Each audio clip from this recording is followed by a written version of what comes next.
Avec au programme de cette soirée, Info 10, le journal local et régional qui sera suivi du Focus, une heure de débrief sur l'actu, mais pour l'instant place au JT.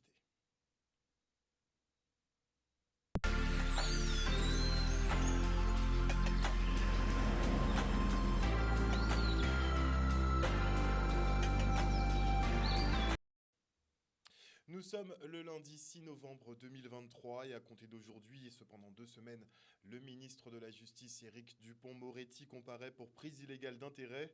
Le garde des Sceaux qui choisit de rester en fonction pendant son procès se dit innocent et répète n'avoir fait que suivre les recommandations de son ministère en lançant des enquêtes administratives contre 4 magistrats. Bon, heureux hasard, il avait effectivement quelques petits soucis avec eux. Éric Dupond-Moretti jugé pour 2 affaires distinctes, l'une où il lui reprochait d'avoir ordonné une enquête administrative à l'encontre de 3 magistrats du parquet national financier dont il avait critiqué la décision dans l'affaire Paul Bismuth, alias Nicolas Sarkozy. Vous vous rappelez de ce trafic d'influence et cette corruption passive. La deuxième affaire, elle, concerne une enquête administrative contre le juge Édouard Levrault, contre lequel Éric Dupond-Moretti avait donc porté plainte pour violation du secret de l'instruction. Et le torchon brûle toujours à l'Union départementale des familles de Guadeloupe. En juillet 2021, la présidente de l'époque, Madame Eliane Mavakala, et le trésorier Franck Desfontaines découvrent l'existence d'un compte pivot et de mouvements financiers suspects. La présidente décide alors de licencier un de ses directeurs, ce qui lui vaudra de se faire évincer par le préfet de l'époque, Alexandre Rochat, qui met l'établissement sous administration provisoire. Une décision douteuse annulée par un jugement qui stipule que la gouvernance actuelle est illégale et que la présidente et le trésorier déchu doivent réintégrer leurs fonctions. Une décision de justice toujours pas appliquée. Regardez. Nous avons donc obtenu une décision du tribunal judiciaire de Basse-Terre pour pouvoir d'abord rappeler que la décision du tribunal administratif devait s'appliquer, rappeler que le conseil d'administration qui avait été élu sous l'administration provisoire était totalement incompétent et donc il ne pouvait pas convoquer des AG, des assemblées générales ou convoquer une quelconque réunion et faire en sorte d'interdire cette assemblée générale qui était illégale et qui avait pour objet en plus d'aller à l'encontre d'une décision de justice. Je suis réinvestie dans mon poste de présidente. Je regagne ma dignité de femme, contrairement à tout ce qui s'était passé. Je suis la présidente de l'UDAF depuis le 30 juin 2023, suite au jugement administratif du préfet Rochat. Et là maintenant, comme on n'entend rien, moi, je me suis pliée à la loi à partir du moment qu'on nous avait dit que nous n'étions plus, le conseil d'administration n'existait plus. Mais maintenant, depuis le 20 juin, tout a été notifié à l'UNAF et à l'UDAF. Les gens persistent et signent pour rester en tant que présidente. Mais nous, on va demander à appliquer la loi. On a eu un jugement en référé du 3 novembre 2023, là, cette semaine, qui dit que la gouvernance mise en place par une structure provisoire est illégale, elle est illicite, elle n'a pas compétence à prendre des décisions concernant l'UDAF. Donc, elle nous rétablit dans ses motifs, dans sa conclusion, dans notre rôle de gouvernant, membre du conseil d'administration de l'UDAF. Pour reprendre ma présidence, une chose que je voudrais bien qu'il se passe, parce que les mêmes personnes qui ont mis l'UDAF dans cette situation doivent aussi mettre leur nez dans les finances de l'UDAF. Parce que quand j'ai pris l'UDAF, il y avait 41% de dette et avec une histoire de fonds dédiés, ils ont fait comme c'est arrivé à 25%. Mais cherchez où ça, les 25% sont sortis, l'argent n'existait pas. Alors tout ça, il y a une histoire d'argent qui se passe à l'UDAF qu'on doit mettre le nez dedans. Et c'est parce que j'ai été mettre mon nez dedans que j'ai été évincé. Et moi, j'admets qu'on ne peut pas accepter des choses comme ça qui se passent en Guadeloupe. Nous allons tout simplement installer la présidente et voir si le personnel, et en l'occurrence le directeur, applique les 2 décisions qui ont exprimé de façon très claire que l'ancien conseil d'administration, celui qui voulait mettre de l'ordre, celui qui voulait faire face au dysfonctionnement, eh bien que ce conseil d'administration doit être rétabli. Une justice souvent à géométrie variable en France. Et on se rend à l'Université des Antilles pour l'ouverture du colloque sur l'évolution statutaire ou institutionnelle de l'archipel Guadeloupe. Une rencontre pour éclairer la population sur les concepts d'évolution, mais aussi en vue d'une confrontation entre la vision politique de nos élus et la vision scientifique des universitaires. Regardez.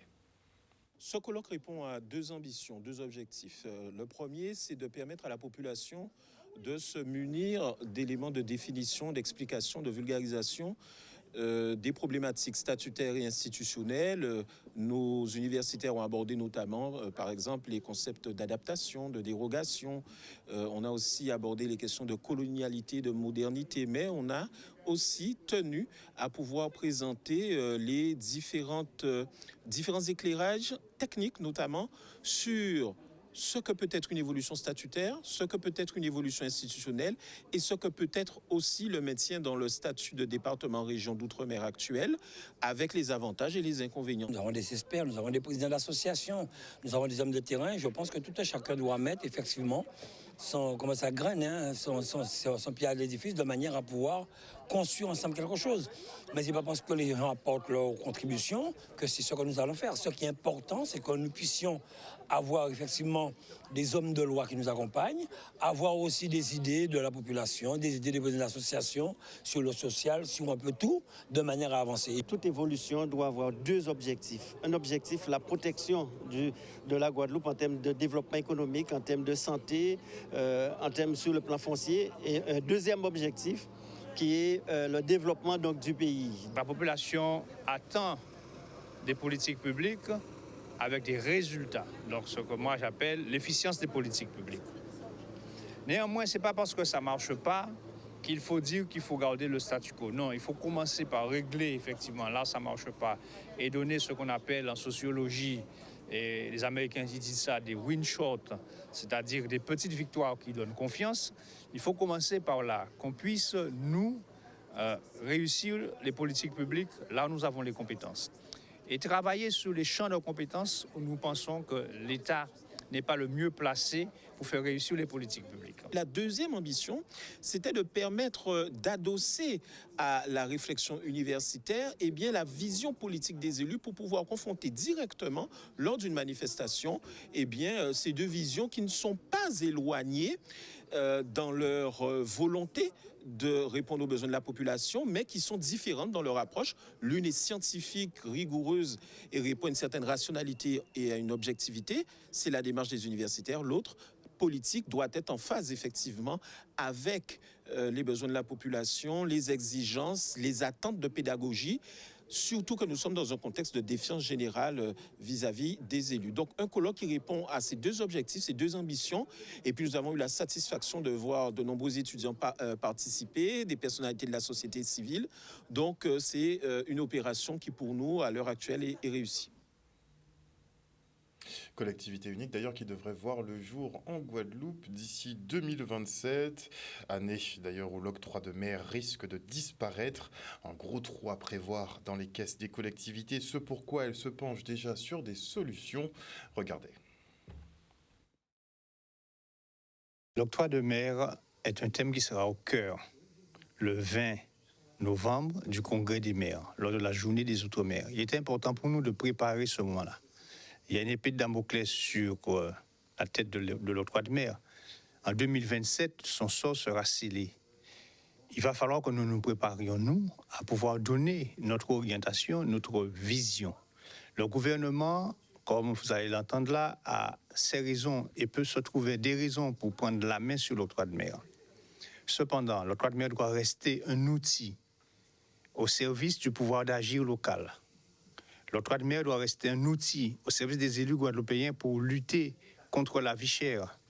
L'octroi de mer doit rester encore un outil pour la compétitivité de nos entreprises. Voilà des objectifs que nous devons poursuivre. Mais comment réaliser ces objectifs-là? Avec quelle technicité? Avec quel apport politique? Il faut se réunir, il faut qu'on soit ensemble, il faut qu'on tienne tous le même langage. Et c'est ça que nous essayons de faire en préparant, bien sûr, les réunions à venir sur l'octroi de mer. Avant de passer à l'article 73 ou 74, il faut que nous soyons conscients que ça ne va pas se faire en un claquement de doigts. Donc, appliquer la totalité de la réglementation et tout plein de points qui sont améliorables, que ce soit dans la fiscalité, que ce soit dans la réglementation, que ce soit dans le commerce. Et donc, c'est à nous de pouvoir négocier avec soit les importateurs, soit la douane, soit les associations de consommateurs, soit les élus, pour qu'il y ait justement une amélioration du dispositif actuel. Mais il s'agit d'unifier encore dans la technicité nos points de vue, puisque nous faisons venir des experts qui vont nous faire ressortir les risques qu'il y a. L'octroi de mer n'est pas parfait. Et c'est parce qu'il n'est pas parfait, justement, que le gouvernement peut trouver de bonnes raisons pour pouvoir prendre la main, parce qu'il n'est pas parfait. Et vous entendrez là, dans les présentations qui vont être faites, on se dira les vérités. Mais il nous appartient à nous, avec le gouvernement, pas contre le gouvernement, avec le gouvernement, de transformer l'octroi de mer pour en faire un outil au service de la politique locale, de la responsabilité locale, au service, bien sûr, du développement de nos entreprises et pour lutter contre la vie chère. Retour maintenant sur le séminaire Esclavage, impact sur notre santé mentale et le management local. Artistes, psychiatres et sociologues ont pu échanger effectivement sur les dysfonctionnements dans le milieu du travail qui pourraient trouver des explications dans ce passé tortueux. Le reportage. Le but du séminaire, c'est tout simplement de comprendre en fait comment nous fonctionnons avec nos traumatismes pour aller vers une amélioration de nos comportements et comprendre tout simplement que quand nous dysfonctionnons notamment dans le cadre professionnel, qu'il y a des raisons à cela, tout simplement pour nous pardonner, pour aller vers un meilleur fonctionnement.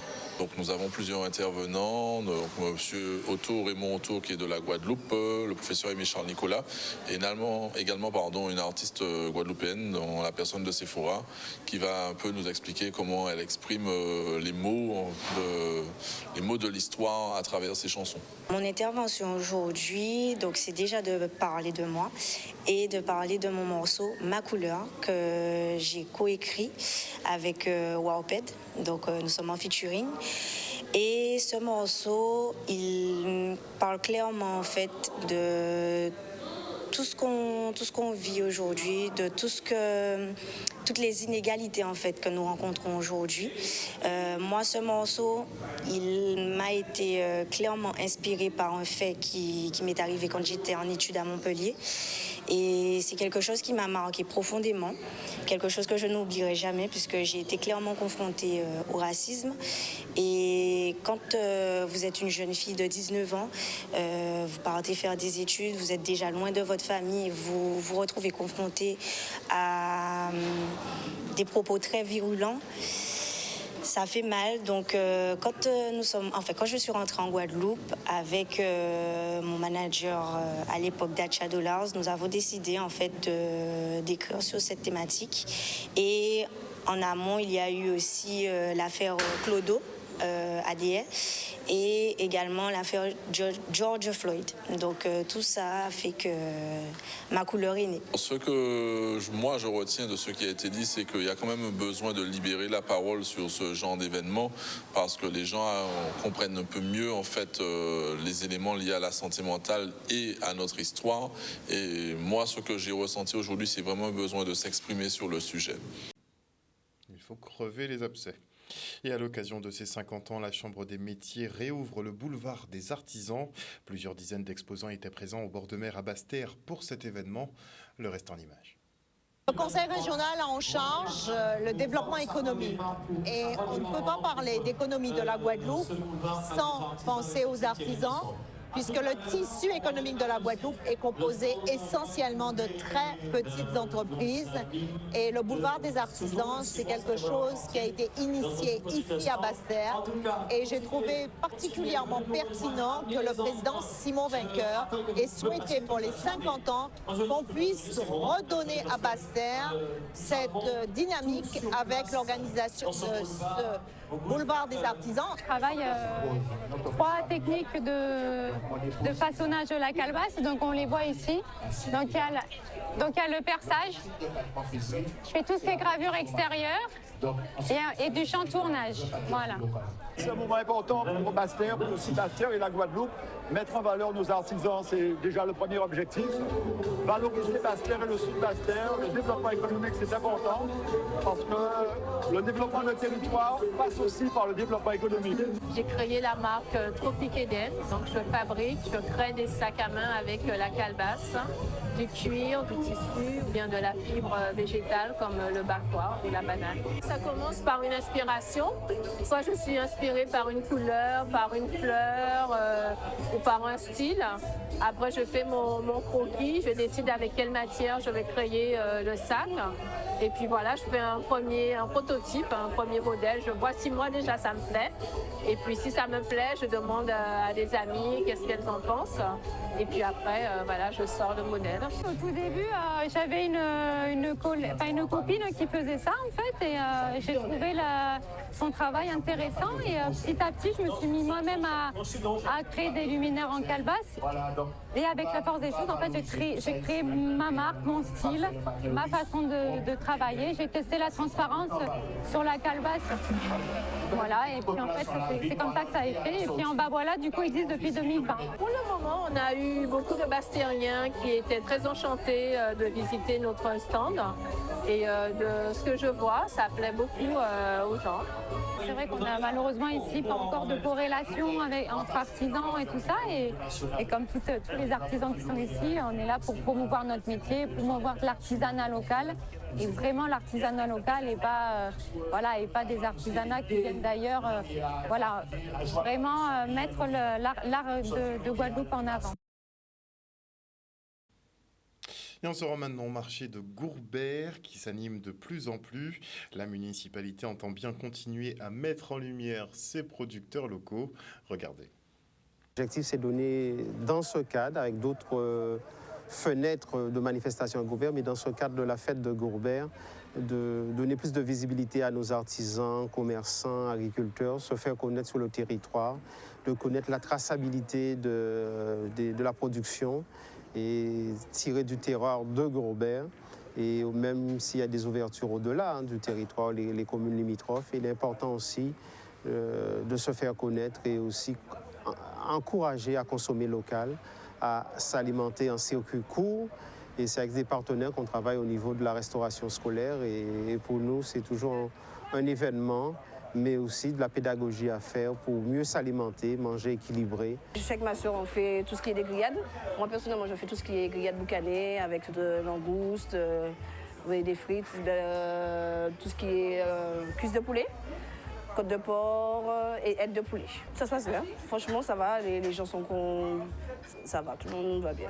Le client commande est-ce que c'est miel ici, ou c'est miel Cuba, ou c'est miel autre part. Mais avec la caractéristique là, ça nous fait que nous, on travaille, il faut qu'on travaille, que chaque logo, miel nous ici, IGP là. Donc voilà, ça c'est déjà un bon travail. Et notamment pour la sélection d'abeilles. Pourquoi la sélection d'abeilles? C'est-à-dire que le monde qui a dit que l'abeille, c'est un métier dangereux, comme c'est dinosaure. Oui, abeille dangereux, abeille comme nous. Si on est famille à casa, il faut bien protéger, il faut payer ces gens à casa. Abeille là, il faut protéger les chais. Effectivement, je ne suis pas trop près. L'abeille, il y a une abeille qui est croisée, qui est agressée au loin. Mais là, nous travaillons sur une abeille qui, avec des sélectionneurs de métropole, pour une plus douce et puis plus agréable au travail, le confort du travail, dans tout domaine. On a différents bananes. On peut dire qu'il y a au moins 11 différents bananes à côté des figues pommes, sucrées. Par exemple, banane là, ça, on peut voir là, c'est banane serpent. Il y a des gens qui créent banane tigrée.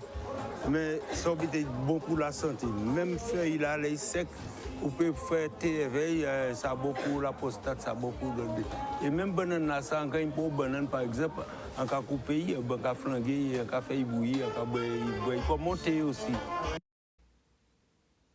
Marché de Gourbert qui me fait beaucoup penser au marché à Montréal, à Pointe-à-Pitre d'ailleurs. Et dans le cadre de la Riviera Fashion Extravaganza, la société Kiss International souhaite élargir sa team de mannequins et organise un grand casting. Tout le monde a sa chance, il faut donc tenter. Regardez. À l'occasion de la Riviera Fashion Extravaganza, c'est une Fashion Week qui va être organisée au mois de décembre, le 15, 16, 17 décembre 2023, avec Léa Carl et la ville du Gosier. Ça sera effectivement un rassemblement de grands créateurs de la Guadeloupe. Donc l'idée effectivement de pouvoir montrer effectivement tout ce qu'on sait faire, parce qu'on a quand même un patrimoine au niveau de la couture qui pour moi n'est pas encore assez mis en avant, en tout cas sur le national. Et vraiment c'est l'occasion de pouvoir montrer notre savoir-faire guadeloupéen et de mettre en avant nos créateurs. C'est un casting qui est ouvert à la population. C'est ce qu'on appelle la démocratie participative. Donc on fait appel à la population pour participer à un événement public, ce qui est normal. Kiss International Production a son équipe de mannequins professionnels, mais on veut compléter avec des mannequins amateurs et pour donner la chance à tout un chacun. On a recueilli un certain nombre de personnes. On a accueilli de tout âge d'ailleurs, donc ça allait des plus petits aux plus grands. Je crois que la plus petite, elle devait avoir 6 ans ou 8 ans, et la plus âgée, c'est une dame. Je crois qu'elle devait avoir 80 et quelques années. Donc c'est vraiment un casting qui était ouvert à tout un chacun. C'est un jury composé de professionnels, on a des mannequins et des gens de la presse, des médias, et puis l'adjoint au maire, Guy Baclet, et donc présidé par le grand artiste et top modèle Iman. Alors pas particulièrement d'exigence, parce qu'en fait on va essayer quand même de représenter tout un chacun à travers cette Fashion Week, c'est quand même l'idée, et de pouvoir effectivement représenter qui nous sommes, la Guadeloupe. Je trouve ça très bien, puisque en ce moment la société parle beaucoup de discrimination, et c'est un super message en fait à faire passer à la population, et peut-être même en dehors de la Guadeloupe. Un reportage de Vianney Valverde. Et on enchaîne maintenant avec le grand village aux couleurs de la Guadeloupe. Ce soir, nous avons une réunion maintenant, une table ronde, associant un économiste, M. Patrice Borda, et un certain nombre de chefs d'entreprise, qui chacun dans leur secteur a montré les freins et surtout les opportunités. Parce que ce que nous voulons, c'est rester ensemble si possible, pour trouver les voies et moyens de développement, je dirais, durable pour la Guadeloupe, c'est-à-dire dans le cadre de nouveaux modèles qui sortent du modèle colonial, parce que ce que nous avons aujourd'hui, c'est un modèle issu du passé. Depuis ce matin, on est là, depuis 9h, avec des porteurs de projets qui ont présenté leurs innovations. Ce sont des innovations qui sont soit pour faciliter, par exemple, l'apprentissage du créole, des innovations sur la valorisation de nos fruits, nos légumes, mais aussi des innovations, par exemple, avec un jeune homme qui propose de mettre en place une usine avec des champignons pour faire et de la nourriture, mais aussi des matériaux. Ce qui est certain, c'est qu'on sent la volonté de chacun de se mettre ensemble, mais surtout de travailler pour la Guadeloupe. Parce qu'on a évoqué un problème fondamental, c'est celui de la diminution drastique du nombre de Guadeloupéens et du départ, je dirais, massif et annuel des jeunes du pays. L'âge moyen des marins pêcheurs aujourd'hui, c'est 49 ans et la relève n'a pas existé. D'abord, ils n'ont pas fait de la pêche en véritable métier. L'image à la pêche, ça prend un véritable métier, c'est une voie de garage. Alors, en tant que voie de garage, vous voyez bien que dans le monde, à part ça, ils veulent faire.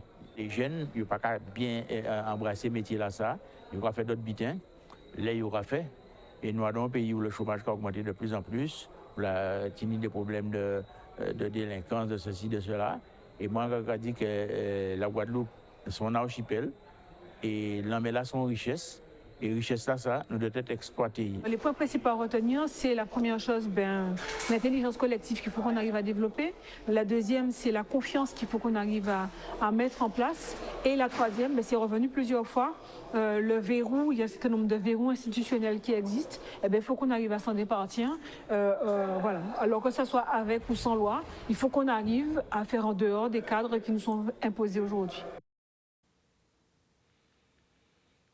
Voilà, chers téléspectateurs, nous sommes arrivés au terme de ce journal. Rappel d'une information nationale importante, à savoir que le ministre de la Justice, Éric Dupond-Moretti, comparaît pendant 2 semaines, pour prise illégale d'intérêt. Il a fait effectivement des enquêtes sur 4 magistrats, dont un juge à Monaco, qui avait rendu des décisions qui ne lui plaisaient pas. On verra effectivement ce que la Cour de la justice de la République fera dans le cadre de cette affaire. Mais en tout cas, c'est une première en France, au plus mauvais président, le plus mauvais gouvernement, n'est-il pas? Une bonne soirée à vous sur Canal 10. Bye.